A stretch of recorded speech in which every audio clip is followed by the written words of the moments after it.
welcome back to my channel. In today's video, I'm going to be telling the story of Hansel and Gretel from the Brothers Grimm, and I'm also going to be using the Candyland eyeshadow palette from Colourpop. I also have a few more of their items. I have their Candyland lip gloss that I'm going to be using, and a few of their liquid face drops that I want to try as well. So if that sounds like something that you're interested in, then just keep on watching. So today I'm going to be telling you the story of Hansel and Gretel from the Brothers Grimm. The story was written in 1812 in Germany and was originally told to the brothers by Miss Henriette Wilde, who would later marry one of the brothers. The story has its origins from France, which is where Henriette grew up, and it's been adapted over the years to become more of a traditional children's story. So the story starts off with a brother and sister, Hansel and Gretel, and they live with their two parents, their father, who is a woodcutter, and their stepmother. The land that they're living in is experiencing a great famine, and the family is out of food. So late one night, the stepmother is talking to her husband in bed and basically telling him that, you know, it's either us or the children. We all can't eat. You're going to have to make some decisions because we're going to starve. The mother was basically suggesting that they drop the children off in the forest where they would not be able to find their way home, and then they would starve to death or be eaten by wild beasts. The parents would come home and would have enough to eat themselves. The father was very reluctant with this idea. He did not like the idea of dropping his children off into the forest to fend for themselves. They were just young, small children. But the stepmother persisted, and the weak-ass father said, okay, you're right. You know, something's got to give, and it's going to be the children. Well, the kids, they couldn't sleep that night because they were so hungry. They overhear their parents talking about it. And of course, Gretel is beside herself with fear and sadness. But smart Hansel, he's got an idea. So Hansel sneaks out of the house and fills his pockets with small, white, shiny pebbles from the front garden. And then he sneaks back inside and goes to bed. Well, the next day, when their parents are leading them off into the forest under the guise of collecting firewood. As I said previously, his father is a woodcutter, so it would make sense that they were going to go into the forest. Smart Hansel is dropping the pebbles as they're walking so that they have a trail home. Once they get to the campsite, their parents tell them that they're going to go find some wood and that they'll be back later to get them. They gave them a small piece of bread and they lit a fire for them and told them they would be back. Well, surprise, they never came back to get the children. So Gretel is obviously freaking out. She doesn't want to be left in the forest alone. She doesn't want to die. You know, she wants to go home, be with her family in her warm bed. Hansel tells her to just wait until the moon comes out. So the moon will illuminate all the pebbles that he dropped, and then they can find their way home. So after the moon comes out, they walk all night long, and in the morning they come to their parents' house. You know, they knock on the door, and the evil stepmother answers and is basically like, you silly children, why did you sleep so long? We had to leave. We left. We didn't know where you were. We didn't know if you were going to come home or not. The father was ecstatic that his children had found their way home. You know, he never wanted to leave them in the forest in the first place, so he was very excited. So a little while passes, and again, they're out of food. They can't afford to feed everyone in the house. So the stepmother, again, works her way to convince the stepfather, like, hey, we've got to leave the children. We can't all afford to eat, so you did it once before, you can do it again. And so he caves in and he agrees to take the children into the forest and abandon them. Again, Hansel and Gretel overhear this conversation, but when Hansel goes to sneak out of the house at night, the door is locked. And Hansel was not able to leave to get the pebbles so that they could find their way home. So in the morning time, whenever they were on their way, into the forest, The parents gave the children a half a loaf of bread to share between the two, for their lunch. Hansel broke the bread into a lot of tiny little pieces, and as the parents led them off down the trail, he was sprinkling them along the trail. Smart Hansel here, always trying to save the day, save his little sister. So the parents leave to cut wood, and the children fall asleep.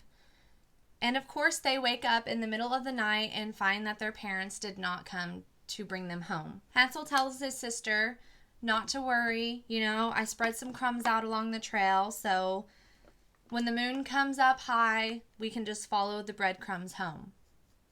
Well, smart Hansel didn't bet on the wildlife eating their breadcrumbs that he left to get them home. They just ended up wandering deeper and deeper into the forest because they couldn't find any of their breadcrumbs. They wander for 3 days without any food except for just a few berries that they find on. And they were about to give up when, lo and behold, they stumble upon a house that is made out of food. It's literally made out of bread and sugar and cookies. So they run up to this house. Gretel starts eating part of the window, which is made out of sugar, and Hansel is eating part of the roof. It's eating the roof off of the house. An old woman stumbles out of this house. So old, she's using crutches to get around. And she basically takes the children in to feed them, love them, take care of them. And, the children go in thinking like, wow, how lucky are we? We just kind of stumbled into this old woman's house who is going to take care of us. So they go to bed that night. They eat a big feast and they sleep in white linen bed sheets. But the old woman, it turns out she is a wicked witch. Her plans for the children are different. After some time of being at the witch's house, the witch sneaks into Hansel and Gretel's bedroom, steals Hansel and puts him in a cage, puts him in a barn, in a stall, and then from that point on, she forces Gretel to cook a lot of delicious food so that she can fatten up Hansel, because she wants to eat him. Could you imagine being a young child and your responsibility was to feed and fatten up your brother so that he could be eaten? But smart Hansel has a plan. So every so often the witch would go into the stall, and the way that she would determine how fat he was getting was she would squeeze one of his fingers.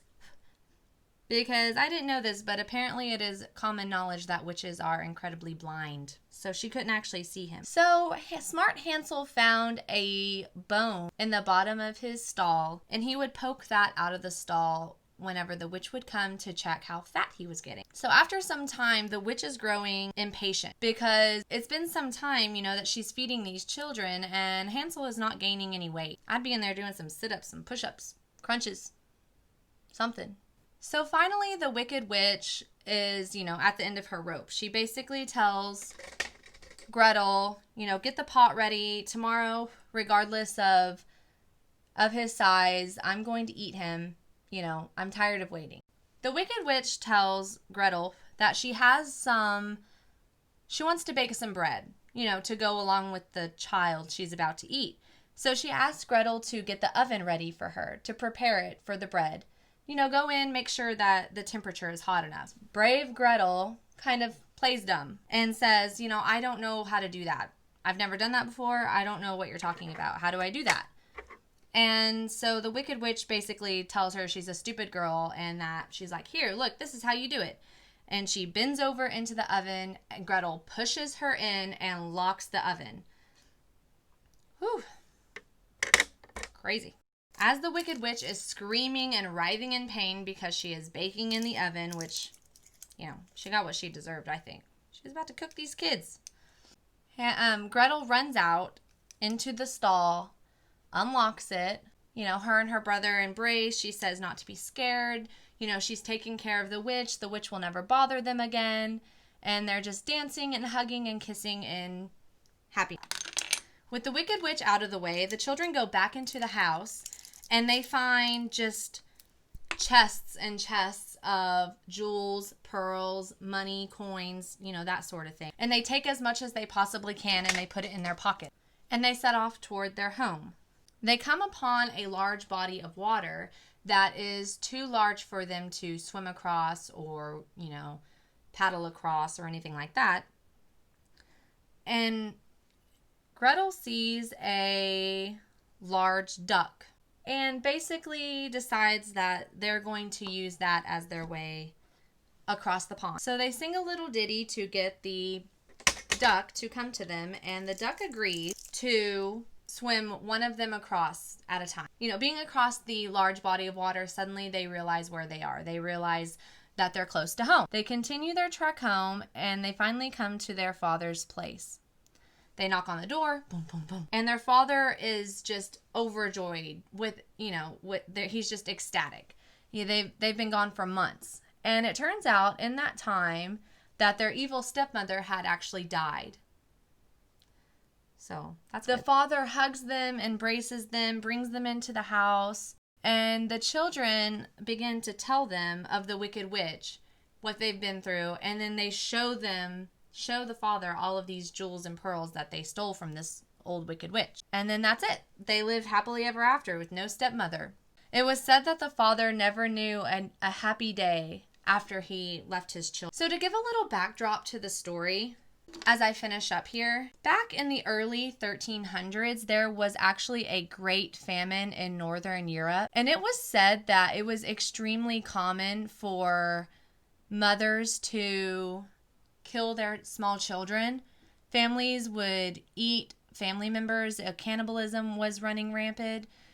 And it was even said that people were so hungry that they were digging up graves and eating the flesh off of the corpse. That just gives us a little bit of the dark origins of Hansel and Gretel. It is based off of some fact.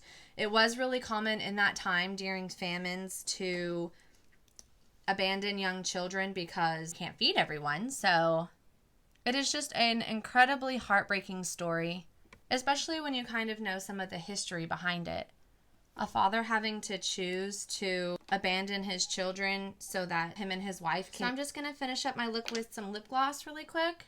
So that's it. I hope you enjoyed this type of video. I want to do another one next month for October as well. I'm thinking something spooky like Sleepy Hollow. So just let me know if this is something that you enjoyed. Give this video a like if you did, and I'll see you next time. Bye!